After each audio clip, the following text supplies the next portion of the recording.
All right, let's be honest. Is there something else you're supposed to be doing right now? Do you have a paper due in 10 hours? Is there a stinky pile of laundry slowly inching its way across your bedroom floor? You should be doing those things, but instead, you're here listening to me lecture you on YouTube. Wait.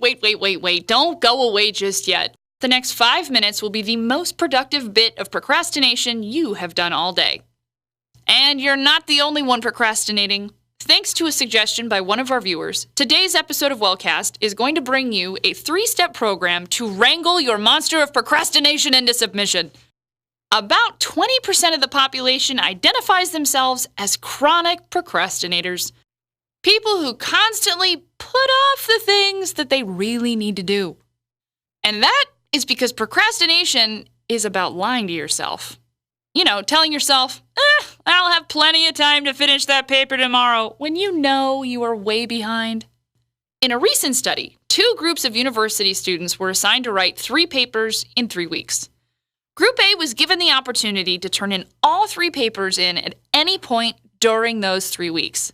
Group B, on the other hand, had strict weekly deadlines for each paper. Ultimately, the ones who did the best on the papers were the ones given the strict deadlines. Group A, the students who had to pick their own deadlines, they did pretty poorly.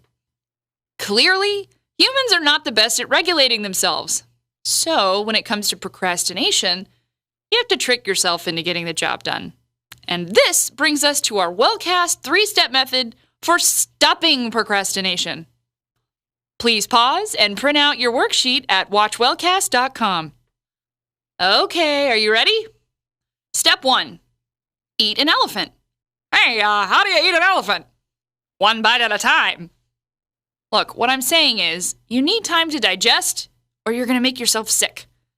Reward yourself for getting through parts of the project, rather than waiting to reward yourself after the whole thing's over. Okay, procrastinator.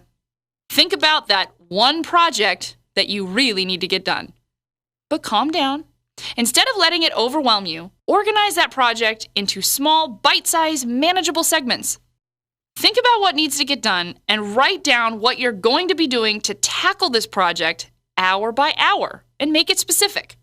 By breaking down this giant project into smaller tasks, this elephant will become a lot less daunting. Step 2. Pick out the itsy-bitsy goblins instead of going for the whole dragon. The hardest part about starting any project is always starting the project. A good way to get around this is to start a project off with the task you like the best.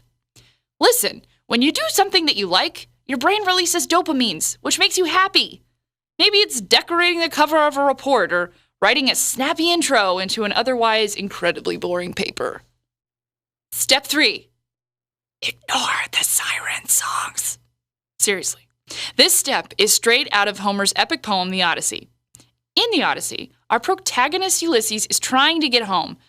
Unfortunately, this requires maneuvering through a strait of water where sailors are often lured onto the rocks by creatures called sirens.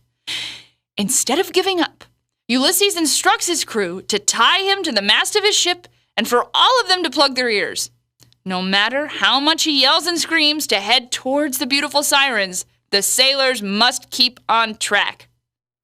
We're not saying that you need to actually tie yourself up to anything, but you should plan to clear any distractions that will hamper your ability to procrastinate later.